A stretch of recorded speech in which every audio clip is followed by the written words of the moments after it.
আমাদেরকে একটা গণতান্ত্রিক রাজনৈতিক বন্দোবস্তে যেতে হবে। সেইটা যাওয়ার প্রক্রিয়াটা কি সে নিয়ে আলাপ আলোচনা চলবে। গণতান্ত্রিক প্রক্রিয়ার মধ্যে দিয়েই আমাদের একটা জাতীয় ঐক্যমত্যে পৌঁছাতে হবে।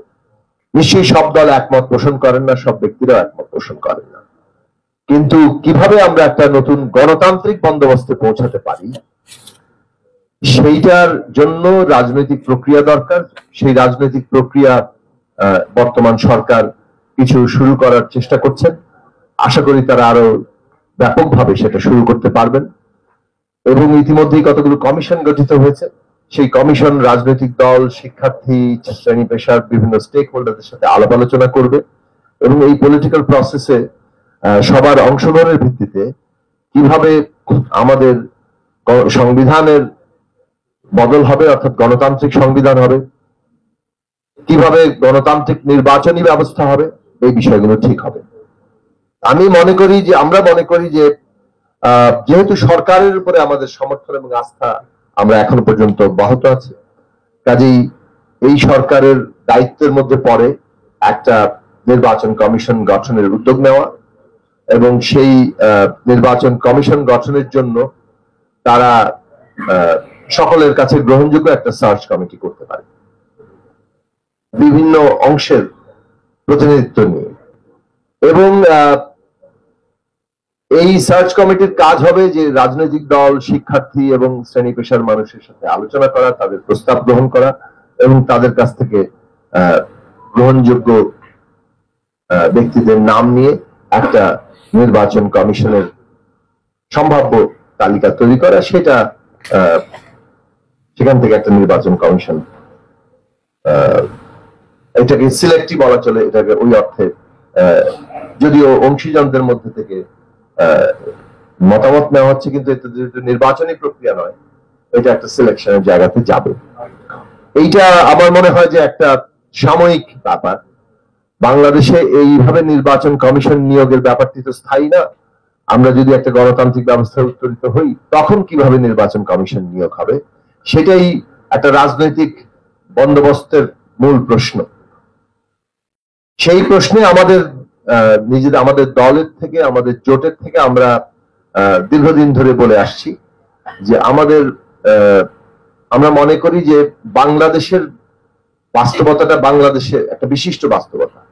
এই বাস্তবতাটা অন্য কোনো দেশের সাথে খুব বেশি যে মিল পাওয়া যাবে তা নয়। ফলে আমরা অন্য কোনো দেশের পদ্ধতি এখানে অনুসরণ করলেই আমাদের জিনিসটা ঘটে যাবে না। আমাদেরকে আমাদের বাস্তবতা থেকে সিদ্ধান্ত নিতে হবে। এবং আমাদের বাস্তবতা আমরা দেখতে পাচ্ছি যে কোনো মূল্যে নির্বাচন ব্যবস্থা, নির্বাচন কমিশনার কিংবা তত্ত্বাবধায়ক ব্যবস্থা হলে তত্ত্বাবধায়ক সরকারের প্রধান কি হবে, কাউকে না কাউকে আমার দলের লোক বানাতে হবে এবং তারপরে নির্বাচন ব্যবস্থায় কোনো না কোনো প্রভাব বিস্তার করতে হবে। মানুষ ভোট দিয়ে আমাকে ঠিক করবে, এটা আমি মুখে বলি, কিন্তু বাস্তবে এটার উপর আমি ভরসা করতে চাই না। এটা হচ্ছে আমাদের একটা দীর্ঘদিনের রাজনৈতিক সংস্কৃতি দাঁড়িয়েছে, বিশেষত মেইন স্ট্রিম পার্টিগুলোতে। এমনকি আমরা আসলে যা মুখে কথা বলি তা বাস্তবে কাজে গিয়ে সেটা প্রমাণ করি না। আমরা অনেকগুলো আলোচনা উত্থাপন করছি, কিন্তু প্র্যাকটিক্যালি গিয়ে আমরা চাইবো যে নির্বাচন ব্যবস্থায় কোনো না কোনো ভাবে আমি যাতে ইনফ্লুয়েন্স করতে পারি এবং আমার দখলটা রাখতে পারি। তো সেই জায়গা থেকে ধরুন ব্যক্তিরাও সেই অনুযায়ী হয়ে যায়।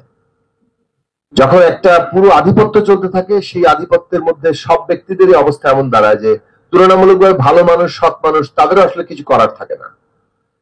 তো সে কারণে আমাদের প্রস্তাবের জায়গা ছিল যে রাষ্ট্র ব্যবস্থা যদি, যেটা ঠিক একটু আগে যেটা বলা হয়েছে যে রাষ্ট্র ব্যবস্থার যদি বদল না ঘটে, আলাদা করে নির্বাচন কমিশন ঠিক হতে পারবে না। একটা নির্বাচন কমিশন, ভালো নির্বাচন কমিশন দেওয়া হলো, তিনি একটা ভালো নির্বাচন আয়োজন করতে পারবেন, এটা একেবারেই অসম্ভব একটা ব্যাপার। এইবারে যেহেতু রাষ্ট্র ব্যবস্থার আমূল গণতান্ত্রিক রূপান্তরের একটা সম্ভাবনা সৃষ্টি হয়েছে, বাস্তবতা তৈরি হয়েছে, সেইটার সাথে সাথে নির্বাচন কমিশন যখন বদলাবে তখন একটা পরিবর্তন হতে পারে। আমাদের প্রস্তাব হচ্ছে যে সাংবিধানিক কমিশন এর মাধ্যমে নির্বাচন কমিশনের নিয়োগ দিতে হবে এবং এই সাংবিধানিক কমিশনে প্রধানমন্ত্রী, সংসদের প্রধানমন্ত্রী, নির্বাচিত প্রধানমন্ত্রী, নির্বাচিত বিরোধী দলের নেতা এবং সুপ্রিম কোর্টের চিফ জাস্টিস, এই তিনজন অথবা তাদের প্রতিনিধিত্বের মাধ্যমে এখানে একটা কনস্টিটিউশনাল কমিশন গঠিত হবে, যে কনস্টিটিউশনাল কমিশন এই ইলেকশন কমিশনের অ্যাপয়েন্টমেন্ট দেবে। বিভিন্ন দেশে বিভিন্ন রকম উদাহরণ আছে, এই ধরনের উদাহরণ আছে, ইংল্যান্ডের উদাহরণ আছে, সেখানে সরকার বিরোধী দলের ইয়ারে থাকেন, সেখানে স্পিকারের নেতৃত্বে সে থাকে। কিন্তু ভারতে সম্প্রতি সুপ্রিম কোর্ট এই আদেশ দিয়েছেন, এটা তাদের দেশে একটা আন্দোলনের মধ্য দিয়ে এই ধরনের কাঠামো তৈরি হয়েছিল। কিন্তু সুপ্রিম কোর্টের আদেশ অমান্য করে ভারতের বিজেপি সরকার সেখানে 3 জন প্রতিনিধি, সরকার, বিরোধী দল এবং চিফ জাস্টিসকে বাদ দিয়ে সেখানে সরকারি দলের 2 জন প্রতিনিধি বিধান করে তারা আইন পাশ করেছেন। এখন এই ধরনের কাজ, এই যে স্বৈরাচারী কাজকর্ম তো বিভিন্ন দেশেই আছে, বাংলাদেশেও সেটার যে মানে হয়েছে, আমাদের অভিজ্ঞতা তাই। ভবিষ্যতে যে হবে না এটা আমরা হয়তো গ্যারান্টি করতে পারি না, কিন্তু আমাদের এমন একটা জায়গায় যাওয়া দরকার যেখানে আমরা হয়তো এই বন্দোবস্তটা প্রতিষ্ঠা করতে পারবো যে ভবিষ্যতে রাজনৈতিক দলের ক্ষেত্রে ক্ষমতাসীন এবং বিরোধী দল উভয় দল মিলেই যাতে নির্বাচন কমিশন অ্যাপয়েন্ট করেন, যাতে অ্যাপয়েন্টেড ব্যক্তিরা, নিয়োগপ্রাপ্ত ব্যক্তিরা কোন একটা বিশেষ দলের প্রতি তাদের অনুগত থাকতে না হয়, এবং যখন তারা উভয় দল কর্তৃক নির্বাচিত অথবা অ্যাপয়েন্টেড হবেন তখন তাদের পক্ষে অনেক বেশি স্বাধীনভাবে নিজেদের কাজ করা সম্ভব হবে। আর নির্বাচন ব্যবস্থার মধ্যে আরেকটা গুরুত্বপূর্ণ বিষয়, আমরা এটা অনেক দাবি করেছি যে পুরো ইলেকশন কমিশন একটা ইন্ডিপেন্ডেন্ট বডি হওয়া উচিত। এই যে আমলাতন্ত্র থেকে এনে সেখানে নির্বাচনের সচিব নির্ধারণ করা হয়, ওইটা আরেকটা বড় জায়গা যেটার মধ্যে দিয়ে কন্ট্রোলটা হয়। ফলে ওই নির্বাচন কমিশনের সচিবালয়টাই সম্পূর্ণ আলাদা নিয়োগ প্রক্রিয়া, আলাদা ব্যক্তিবর্গ দ্বারা হওয়া দরকার সারা